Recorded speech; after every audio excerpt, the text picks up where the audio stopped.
opportunity in November to see Harry Potter and the Cursed Child, and it was an amazing performance. And with me today, I have actor, writer, and director Caleb Hafen.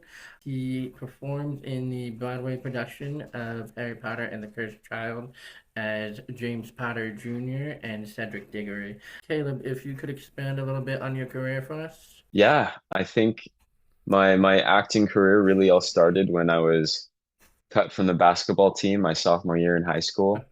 I had to take a good little pivot there, which was one of the best things that's ever happened to me. And looking back, it's been a whole lot of just kind of like pieces falling into place, right time, right place. Um, a lot of mentors that have helped me out along the way. And it really wasn't until like my last couple years in college where I started feeling like maybe this was something I could try to pursue. Um, in college, I did both pre-med as well as majoring in musical theater. And I've kind of continued to walk the line. My first job when I moved to New York City was working as a certified nursing assistant in some long-term care facilities, which were incredible experiences. And every experience I've had has been very informative, just for like my life in general. And in a career like acting, I think you have a lot of opportunities to kind of pull from your own life experiences. And as Sanford Meisner says, to live truthfully in imaginary circumstances, I think the more life experience you have to draw from, the more capable perhaps you can feel at imagining and living truthfully in other circumstances. And of course, I'm still young. I'm 27 now. So I don't have the most like life experience durationally. But I do believe that I have tried intentionally to gather a variety of life experiences in my tenure here on the planet Earth. It seems to me I've done a little bit of research on you. You're now writing and directing as well, and it seems to me like you have a little bit of experience in the acting field and the directing and writing field. So, if you don't mind, I have a couple questions for you on what that's like for you. Yeah, yeah. Perfect. What has your experience on Harry Potter and the Cursed Child been like, and how did you get there? So I first was a part of a 2 week workshop program for graduating college students. It was called the Link program. That was in it was like December of 2022 into January 2023, and part of that workshop we worked with Connor Wilson, who was the associate director of Harry Potter and the Cursed Child at the time.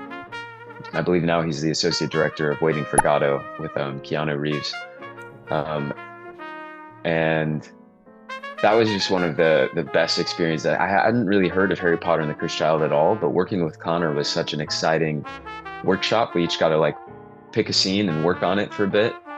Um, and he gave us notes and redirections, and it was just so good to like step into the shoes of some of these characters that are part of the play, and play with them for a little bit. And ever since, I really wanted to learn more about the show, and so I went and saw it and loved it. I thought it was such a fantastic, well blended mix of spectacle as well as heartfelt, like truthful storytelling. I thought it just like really hit a sweet spot in both of those. Um, so I really wanted to be a part of it. So then I looked at, who's casting the show. Um, and I learned Carnahan Casting. They're the casting company behind it, and they work often with Sonia Friedman Productions, the producing company.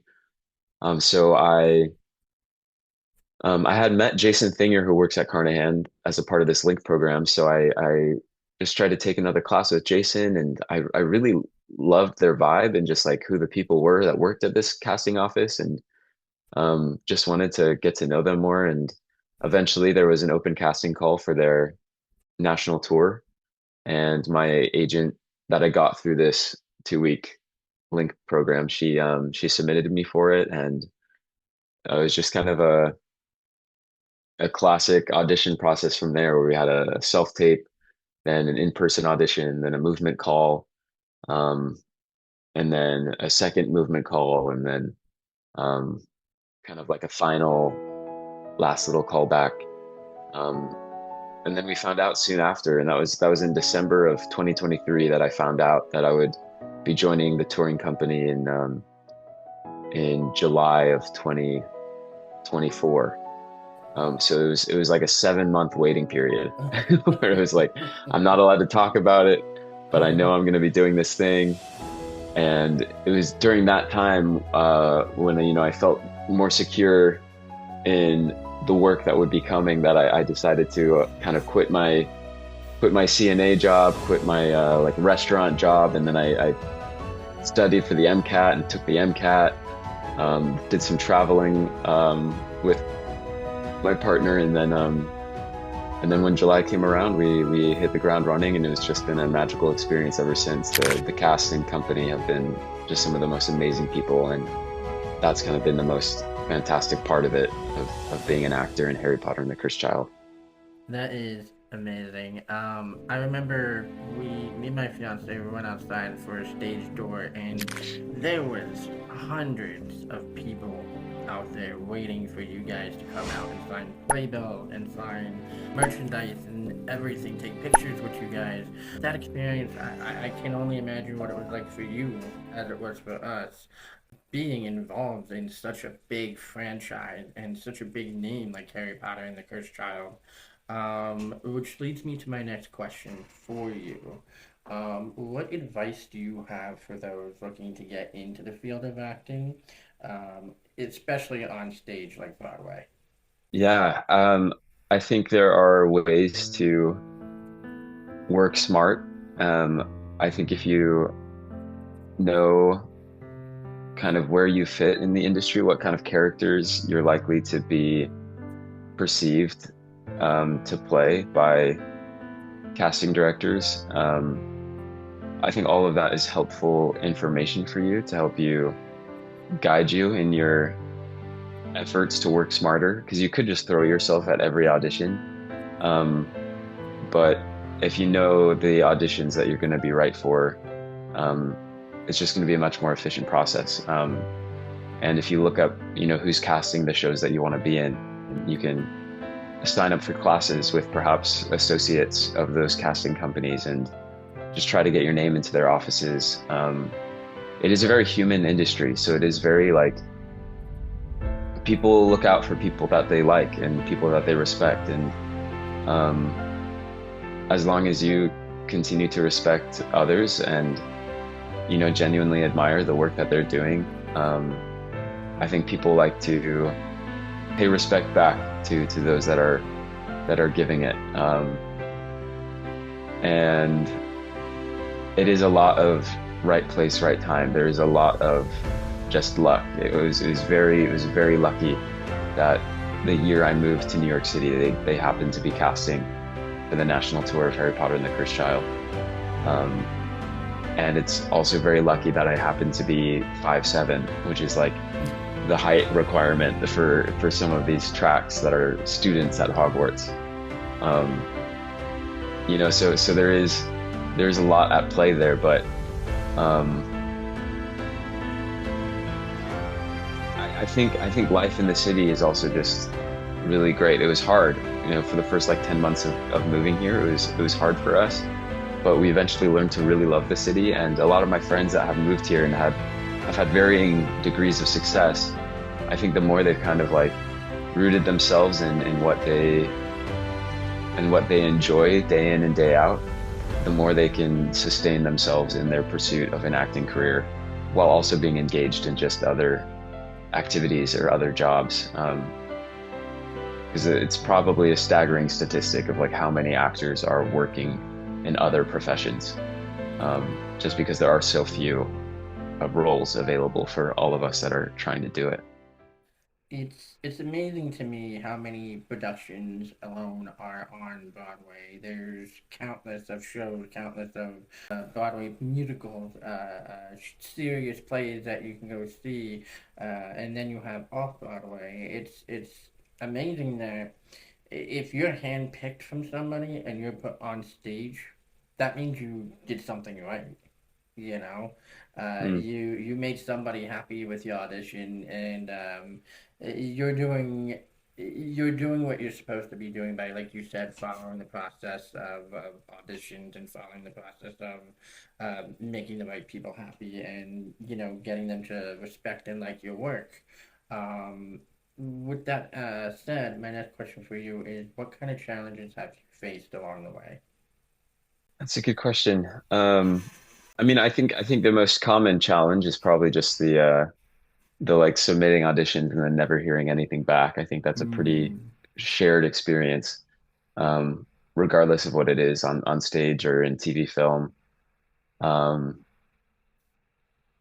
yeah, there aren't a lot of answers to those questions that you have of like what could I have done differently? And honestly, I think the further you can step away from those questions, perhaps the healthier your mindset will be because it can often just be as simple as um, just like and this might like seem shallow, but just like the way you appear in your self-tape, like just your look, not what the casting director was imagining. Um, and you might think you're perfect for it. Um, but for some reason the subjective taste of the casting director is just different from your own. And um, as long as you can kind of separate yourself from that, like somebody once shared, it's if you don't get the job, it has nothing to do with you. Like, don't take it personally. But if you do get the job, it has everything to do with you and like who you are and just like how you've kind of been prepared to be in this moment at this time.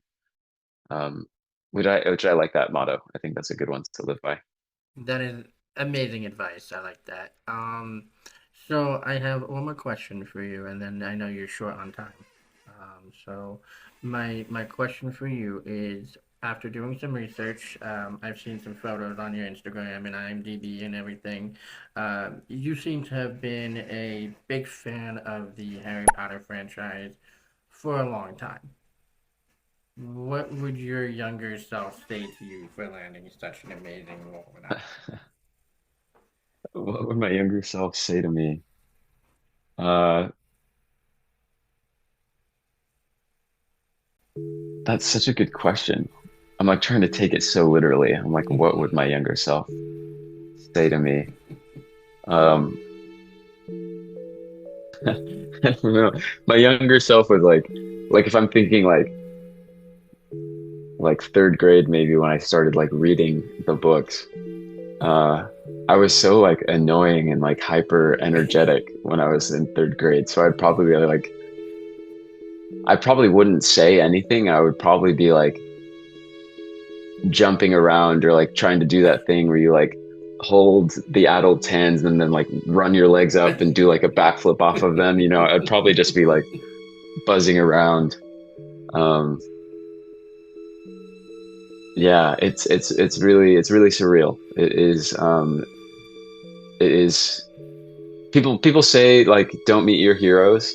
Um, but I've got to say, being in this production with Tom Felton, he is a very sweet man, and he has been very, very kind, and um, he is a hero that I'm very lucky to get to work with. And um, people are really just people, um, and that's been one of the greatest parts of this experience is getting to feel that everybody who I work with in New York, they have incredible resumes, incredible um, careers behind them and before them, in front of them. Um, but we're all just people, and I think we all, at the end of the day, just kind of like want love and want friendship, and that's something that everybody here is offering and giving, and that's one of the greatest blessings. So yeah, I'm excited to keep at it for the next 11 months that remain in front of us. I feel like that is such a big reminder that Harry Potter gives all of us, is that you have to give love, you have to give understanding, and you have to give respect to one another, because that's how you make it in life. There's no magic without any of those three key factors. Yeah. Um, and the fact that you have had such a magical experience and have gotten to work with one of your heroes growing up, I think Harry Potter continues to remind you, especially of those lessons and Yeah. those thoughts that everyone should take in every day. Yeah. Uh, Definitely. well, Caleb, thank you so much for taking some time. I know you're a busy guy, and believe it or not, I plan to go see Harry Potter and the Cursed Child again before your end is up. You're welcome back at Hogwarts anytime, Sean. Thank you for saying that. That's one of my biggest favorite lines from the series. So, thank you. And I really appreciate you taking your time. Go see Harry Potter and the Cursed Child before November of next year because Caleb will be there until then. Go check him out. This is a wonderful cast, and it's a wonderful time to go see Harry Potter and the Cursed Child on Broadway. Caleb, thank you. Thank you. Have a good one.